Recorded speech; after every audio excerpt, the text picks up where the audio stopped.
क्या है आध्यात्म? दर्शन, चिंतन धारा, विद्या या संस्कृति की परंपरागत विरासत। आध्यात्म दर्शन यानी जीवन का शाश्वत सत्य। मानव जीवन से जुड़े शाश्वत सत्यों को जानिए और समझिए उपासक डॉक्टर सोहन राज तातेड़ से हमारे खास कार्यक्रम आत्मविज्ञान में। आत्मविज्ञान यानी सही दृष्टि, सही सोच। भाई और बहनों, मातृशक्ति को नमन। स्टूडियो में आपका हार्दिक स्वागत है, अभिनंदन है, सत्कार है। आत्मविज्ञान साइंस ऑफ द सोल कार्यक्रम के अंतर्गत हम आपको सही दृष्टि, सही सोच, राइट विजन, राइट थिंकिंग के तहत आपकी जो नकारात्मक सोच है उसको सकारात्मक में बदलते हैं। आपका जो रॉन्ग बिलीफ है उसको राइट बिलीफ में बदलते हैं। आपको हम दृष्टि विज्ञान देते हैं। कहा भी जाता है कि जैसी दृष्टि वैसी सृष्टि। आप दिशा बदल दीजिए, दशा बदल जाएगी। आप नज़र बदल दीजिए, नज़रिया बदल जाएगा। हम आपका नज़रिया बदलना चाहते हैं। हम आपको सही दृष्टिकोण देना चाहते हैं। हम आपको राजपथ देना चाहते हैं ताकि कि आप उस पर चलकर एक अच्छे इंसान बन सको और मानवता की सेवा कर सको। ये सारा कार्य हम अलग अलग दृष्टिकोण से, अलग अलग एपिसोड्स के माध्यम से आपको परोसते हैं। तो आज का हमारा बहुत सुंदर विषय है कि तमस, रजस और सत्व। भाई और बहनों, बहुत ही सुंदर विषय है। ये ब्रह्मांड, ये सृष्टि, ये लोक, ये दुनिया, ये जगत जिसमें हम रह रहे हैं, हम नहीं, 84 लाख जीवा योनि के प्राणी और जड़ तत्व जिसके अंदर रहता है वो सारा ब्रह्मांड कहलाता है और वह पंचभूतात्मक है। Basic, there are the 5 basic elements and with 5 these basic elements every living creatures take the birth. He is being brought up and he vanishes. And whenever he vanishes, when he is died, is all the 5 basic elements again assimilate in this cosmos, and the whole energy of the cosmos remains constant every time in past, present or future. It is only converted, but the total energy remains constant. No change of energy, neither it deficits, neither it increases. It only transforms from solid to the liquid, liquid to the gas, and gas to the vibrations. तो हम ये कहना चाहते हैं, ये पंचभूतात्मक जो सृष्टि है, 84 लाख जीवा योनि की प्राणियों को उत्पत्ति स्थानों को जन्म देती है। ये नेचर माँ है और उसी के अंदर ही ये अपने कर्मों के अनुरूप जो है अपना हिसाब किताब पूर्ण करते हैं और इससे ही जन्मते हैं, इससे ही पोषित होते हैं और इसी के अंदर विलीन हो जाते हैं, इसी में मर जाते हैं। तो ये पंचभूतात्मक प्रकृति है, यह हमारी षट द्रव्यात्मक है। इसको कुदरत कहते हैं। कुदरत की रचना आपको बताना चाहता हूं। मैं इस विषय को होलिस्टिक बनाना चाहता हूं कि कुदरत, सृष्टि और लोक, इसकी रचना, इसकी परिभाषा और इसके स्वरूप के बारे में आपको बताना चाहता हूं। षट द्रव्य, पहला द्रव्य जो मैंने बात करी, जीवित प्राणी। मैं बोल रहा हूं ये जीवित प्राणी जिसमें कॉन्शियसनेस होती है, असंख्य चेतनामय परमाणुओं के पिंड को आत्मा कहा जाता है और वो आत्मा सुख दुख की अनुभूति करती है। उसके अंदर फीलिंग्स होती है, इसके अंदर जो है वो ग्रोथ होती है, प्रजनन होता है और उसके साथ साथ में इसके अंदर फीलिंग्स होती है। लेकिन ये तत्व हो गया पहला हमारा चेतन तत्व। और दूसरा तत्व इस ब्रह्मांड के अंदर षट द्रव्यों में से दूसरा द्रव्य जड़ वर्ण गंध रस युक्त होता है और ये गलन मिलन धर्मा होता है। आज जो मिट्टी है कल सोना बन जाती है, सोना अभ्रक बनता है, बॉडल बनता है, डायमंड बनता है और ये जो विज्ञान ने 106 तरह के तत्व बताए गए, टिटानियम जो है, बेरियम, सोडियम, पोटाशियम, ये सारे तत्व जो है वह एक दूसरे से बदलते रहते हैं। इसीलिए इस सृष्टि को संचरण करने वाला जो संसार कहलाता है, हर क्षण हर वस्तु बदलती रहती है। उसके जो मोड्स होते हैं जिसको पर्याय कहते हैं, पर्याय के अंदर क्या होता है कि उत्पाद होता है, व्यय होता है। लेकिन उत्पाद और व्यय होने के साथ साथ के अंदर वह वस्तु द्रव्य होती, चाहे जड़ और चेतन हो। वही उसकी जो है वह उस वस्तु का जो है स्वरूप है। अगर वह जो है तीनों रूप में नहीं रहती है तो वस्तु तो नहीं रहती, उसका अस्तित्व तो नहीं कहलाता है। इसीलिए कहा गया है उत्पाद व्यय द्रव्यात्मक सत। जिसमें उत्पाद होता है, व्यय होता है, और जो द्रव्य होता है वही वस्तु होती, चाहे जड़ और चेतन हो। मैं आपको एक उदाहरण के द्वारा बताना चाहता हूँ कि एक महिला जो है अपने कंगन को जो है वो तोड़ करके हार बनाना चाहती है, तो जो हार का बनना है ये तो उत्पाद हुआ, कंगन का टूटना हुआ ये व्यय हुआ। लेकिन दोनों कंडीशंस के अंदर, हार और जो है कड़े की कंडीशन के अंदर सोना सोना ही है, दोनों ही सोना है, तो वो द्रव्य कहलाता है। उसी तरह से हमारा चेतन तत्व आत्मा है, उसके लिए कहा है कि उपयोग लक्षणो जीव। जीव है वो उपयोग वाला होता है। उपयोग क्या होता है? ज्ञान और दर्शन। ज्ञान और दर्शन इसके उत्पाद और व्यय है, और दोनों उत्पाद और व्यय होते होते वो चेतन स्वरूप में रहता है, चेतन स्वरूप में होता है, वो द्रव्यात्मक होता है, और वह शाश्वत रहता है हर युग के अंदर। तो ये हमारा जो हो गया है दूसरा तत्व। और तीसरा तत्व ये है कि जड़ और चेतन कोई मोशन करना चाहता है। जैसे मेरा ये हाथ हिलना चाहता है, तो पूरे ब्रह्मांड के अंदर गति सहायक तत्व जो पौद्गलिक है, जो जड़ है और जो अमूर्त है, और वो संपूर्ण जो है विश्व के अंदर एक द्रव्य के रूप के अंदर है, तो वह है वो मोशन तत्व है, गति सहायक है। वह जड़ और चेतन को गति देता है। जो हमारी ट्रेन जो है मूवमेंट करना चाहती है, फ्लाइट जो है वो दौड़ना चाहती है, हेलीकॉप्टर जो है मूवमेंट करना चाहता है, व्यक्ति दौड़ना चाहता है, तो ये गति सहायक तत्व पूरे ब्रह्मांड के अंदर हाजिर है। कहीं भी एक ऐसा सुई का कण जितना भी वो स्थान खाली नहीं है जहां पर ये छह तत्व नहीं हो। तो ये हो गया हमारा, एक तो हो गया जड़, एक हो गया चेतन, एक दूसरा हो गया मोशन, और चौथा है कि ये जैसे मेरा हाथ हिल रहा है, अब इसको मैंने साइलेंट कर दिया, तो साइलेंट करने के लिए मतलब उदासीन भाव से मैंने जो स्थिति सहायक तत्व की डिमांड किया, और डिमांड करते ही वो पूरे ब्रह्मांड में जो है वो एक द्रव्य के रूप में, पुद्गल के रूप में, जड़ के रूप के अंदर और अमूर्त के रूप के अंदर वो हाजिर है। तो वो तुरंत हाजिर दिखाई, वो हमें दिखाई नहीं देता, तुरंत हाजिर हो गया, और मुझे स्थिति सहायक मेरी स्थिति बन गई। जो ट्रेन दौड़ रही है, जो फ्लाइट दौड़ रही है, वो रुकना चाहते हैं तो स्थिति सहायक तत्व आता है 4, और 5 होता है टाइम, सबसे छोटा समय होता है, एक पलक झपकते ही कितने समय निकल जाते हैं। उसके बाद सेकंड होता है, मिनट होता है, और उसके बाद में घंटा होता है, दिन होता है, सप्ताह होता है, पक्ष होता है, और वर्ष होता है, और शताब्दी होती है। शताब्दियों के बाद में अब सर्पिणी काल, वो सर्पिणी काल होते हैं जो 6 और 6 12 आरे होते हैं, जो कि जो अधिकतम जो है 20 करोड़ सागर के होते हैं। ये काल चक्र कहलाता है। ये हाईएस्ट समय का स्वरूप है। ये समय जो है हमें टाइम देता है, हमें वर्तना देता है। और जो लास्ट छठा तत्व होता है स्पेस, जो मैं ये जो शरीर का जगह घेर रहा हूँ, ये स्पेस है, ये आकाश है, वो उतना जगह मैं घेर रहा हूँ। और हर, चाहे जड़ हो चाहे चेतन हो, हर अपनी जगह घेरता है, तभी उसको आकाश स्पेस तत्व है, अवगाहना देता है। अगर स्पेस ना हो तो मनुष्य एक दूसरे के ऊपर पड़ेगा, एक जड़ दूसरे के ऊपर जड़ पड़ेगा, और ये पूरी स्थिति जो आज हमारे ब्रह्मांड की वो स्थिति नहीं बन पाती। तो इस तरीके से ये 6 द्रव्यात्मक ये कुदरत की रचना है। और तीसरा जो मैं बात कर रहा हूं ये त्रिगुणात्मक है। ये जो हमारी सृष्टि है ये 3 गुण वाली है। कौन सी है? तमस, रजस और सत्व, जो आज हमारा विषय है। सत्व को ले मैं कि अच्छा समय था जब हमारी ये सृष्टि जो है ये सुगंध थी, हमारी पृथ्वी जल अग्नि वायु और आकाश जो है सभी तत्व है एक बिल्कुल प्योर थे, सुगंधी तत्व रहे। समय बदला, पॉल्यूट हुए, और आज के युग के अंदर ये सभी जो है पॉल्यूशन युक्त हो गए। पृथ्वी जल अग्नि वायु और आकाश पॉल्यूशन वस्तु, व्यक्ति ने उसको अपने लोभ के कारण प्रदूषित कर गया, और आज ये दूषित हो गए। तो ये दूषित और इतने दूषित ज्यादा हो गए, ये तमस की स्थिति आ गई। पहले सत्व की जो है जुगुलिया युग था, जिसके अंदर व्यक्ति की आकांक्षाएं कम थी, और वो सृष्टि का दोहन नहीं करता था, केवल नीड अपनी अपने आकांक्षा की पूर्ति करता था। शरीर को ढकने के लिए जो है पेड़ के पत्तों की और छालों को जो है ढक लेता, और भोजन के लिए कंद मूल खाता। कल्प वृक्ष होते थे, और जैसी उसकी इच्छा होती थी कल्प वृक्ष ऑटोमेटिकली पूरा कर देते हैं। और एक स्त्री और पुरुष के रूप में एक ही औगलिक जन्मता था, और उसकी उम्र बहुत करोड़ों वर्ष की हुआ करती थी। तो ऐसा जो है संतुष्टिपूर्ण युग था, और आज का युग बिल्कुल बदल गया है। तो आज ये हमारा तमस हो गया। और रजस वो होता है जो संचरण करता है। ये संसार गतिशील है, हर क्षण हर वस्तु बदलती है, बदलता ही रहता है। कल हम बच्चे थे, फिर बड़े होकर के युवा हो गए, युवा होकर प्रौढ़ हो गए, प्रौढ़ होकर के बूढ़े हो गए, बूढ़े होकर के चल बसते हैं एक दिन।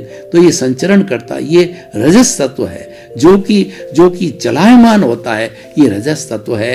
ये रजस तत्व के कारण जो है हमारी जो है ट्रेन चलती है, फ्लाइट चलती है, व्यक्ति दौड़ता है, संचरण करता है, मतलब जो है ये हलन चलन करता है, वो रजस तत्व है। ये पूरा सारा जो है ये त्रिगुणात्मक हमारी सृष्टि है। और देखिए ऐसा कहा जाता है जे पिंडे ते ब्रह्मांडे, ये जो पिंड है ये ब्रह्मांड का प्रतिनिधित्व करता है।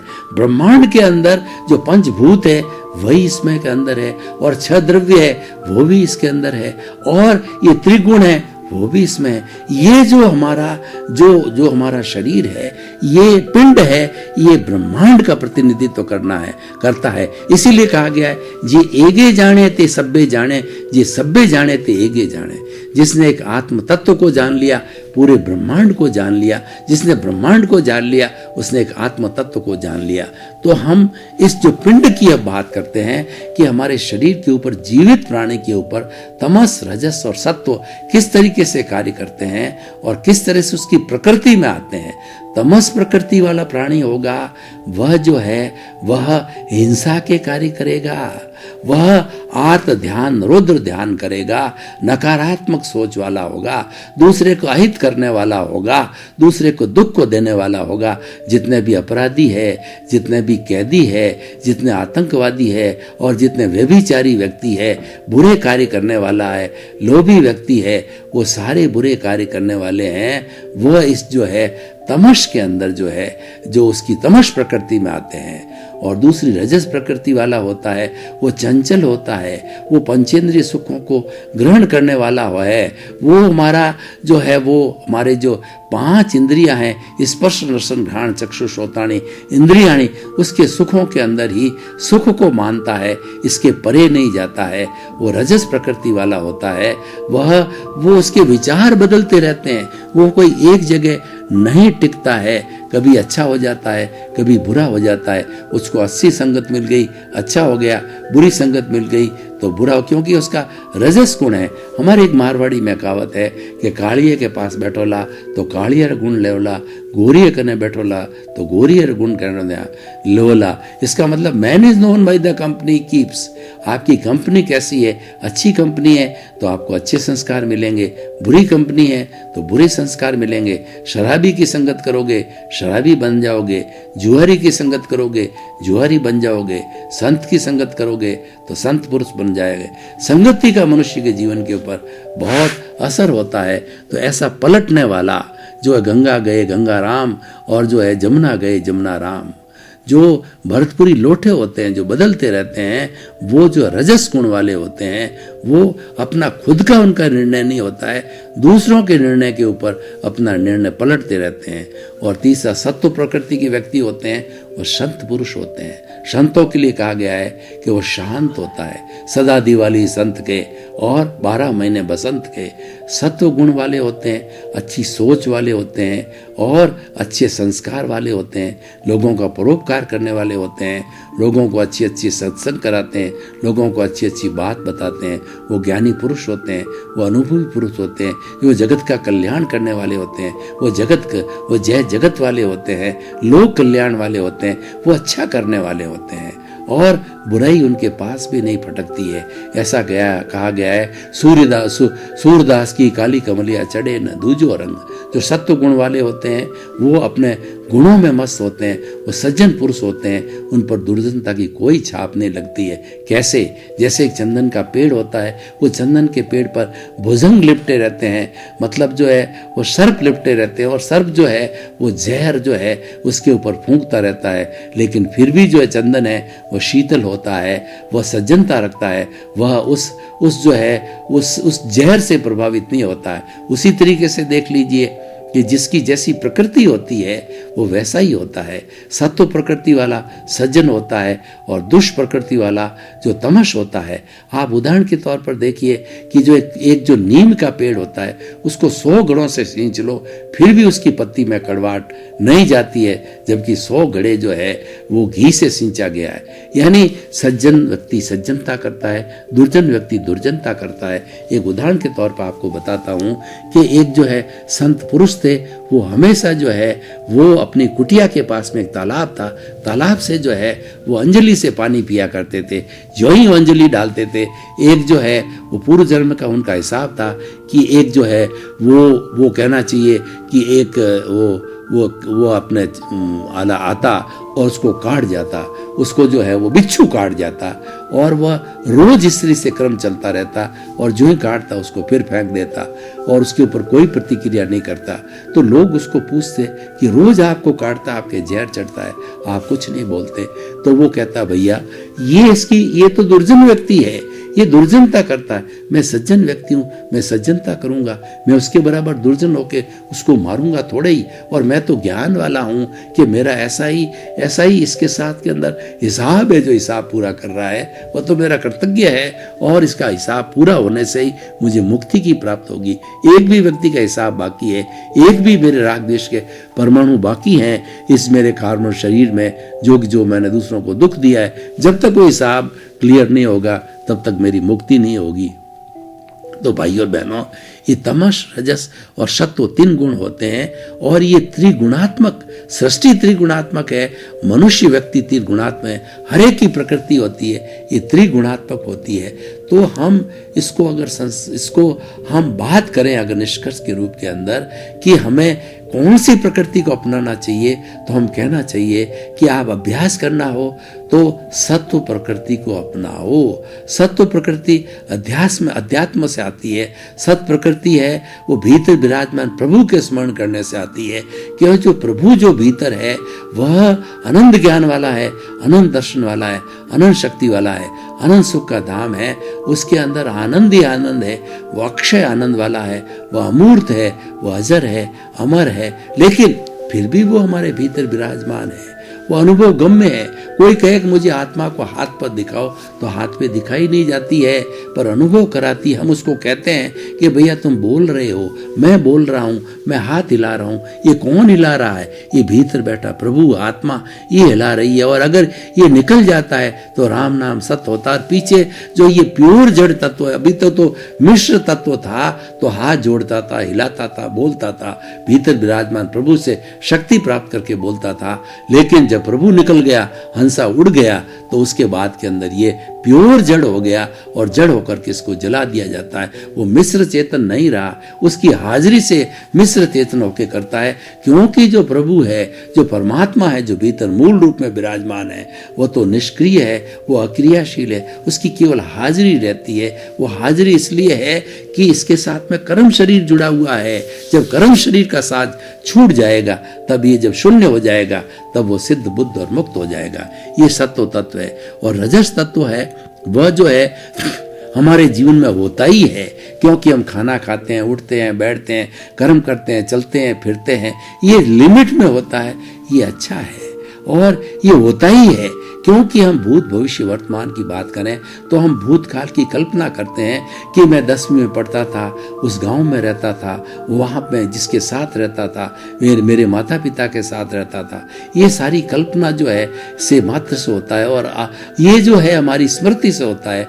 और हम वर्तमान में रहते हैं। जैसे मैं प्रवचन दे रहा हूँ तो प्रवचन के अंदर भीतर पहले मैं सोच रहा हूँ क्या क्या शब्द आना चाहिए, किस किस विषय पर बोलना है और किस विषय के साथ में क्या उदाहरण देना है, उसकी क्या समीक्षा करनी है, उसका क्या अर्थ है, भीतर सारा चिंतन करके बोल रहा हूँ। ये इसका मतलब मैं वर्तमान के अंदर हाजिर हूँ और सारी शक्ति मेरी वर्तमान पे लग रही है। और हम भविष्य की कल्पना करें कि मुझे यहाँ से वो जाकर स्टूडियो से जाकर क्या क्या कार्य करना है, या मुझे आने वाले समय के अंदर क्या प्रगति करनी है, जो मेरे पास में वर्तमान में बिजनेस में इतना कार्य उसको कैसे एक्सपांड करना है, ये हमारी फ्यूचर की कल्पना होगी। तो ये सारा किससे होता है? रजस तत्व से। ये तो अच्छा है, ये तो लिमिट में, ये तो होना ही चाहिए। परंतु आदमी फ्लिकरिंग एक्शन का हो जावे।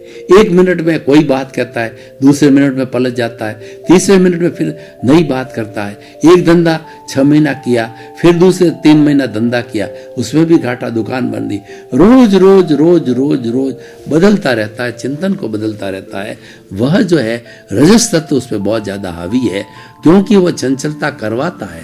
रजस तत्व है वो चंचलता करवाता। दुनिया में जितनी चंचलता है वो रजस तत्व से, मनुष्य में भी वो चंचलता है वो रजस तत्व में। रजस तत्व रहेगा ही भी, रहना भी चाहिए, क्योंकि आखिर हम इंसान हैं और हम विचार करते रहते हैं, बदलते रहते हैं, काम करते रहते हैं। लेकिन लिमिट के बाहर होना रजस तत्व अच्छा नहीं है। वह धीरे धीरे क्या है, पागलता की ओर बढ़ जाता है। पागल क्या होता है, एक ही चीज को बार बार बार बार स्मरण करता और वही बोलता रहता है। वो चंचल हो, बहुत ज्यादा चंचल हो जाता है। तो इस चंचलता के कारण वो है वो पागल हो जाता है, वह नहीं होनी चाहिए। और तीसरा जो तत्व है हमारा तमस तत्व, तो बहुत बुरा तत्व है। ये तो हमें जीवन में कभी धारण नहीं करना चाहिए। जितनी बुरी संगत है, जितनी बुराइयां हैं, उसमें तमस तत्व काम करता है और वह तमस तत्व से व्यक्ति अपराधी होता है। वह व्यक्ति जो है वह आतंकवादी होता है, हिंसावादी होता है, रेप वाला होता है, लोभी होता है और दूसरा करप्शन करता है। जितनी जितनी बुराइयां हैं, उस बुराई का कारण तमस तत्व का उसके अंदर हाजिर रहना है। और पृथ्वी भी हमारी जब बुरी होती है, तमस तत्व से होती है, सत्व तत्व होता है, तो सारे ये 5 मूल तत्व जो है अच्छे होते हैं सत्व तत्व के अंदर। और 6 द्रव्य है, उसमें भी सत्व तत्व मौजूद होता है, वो द्रव्य बहुत अच्छे होते हैं। तमस होते ही वो द्रव्य जो है वो अपने आप में तो प्योर है, लेकिन व्यक्ति उसको बुरे रूप में धारण करके उसको तमस बना देता है।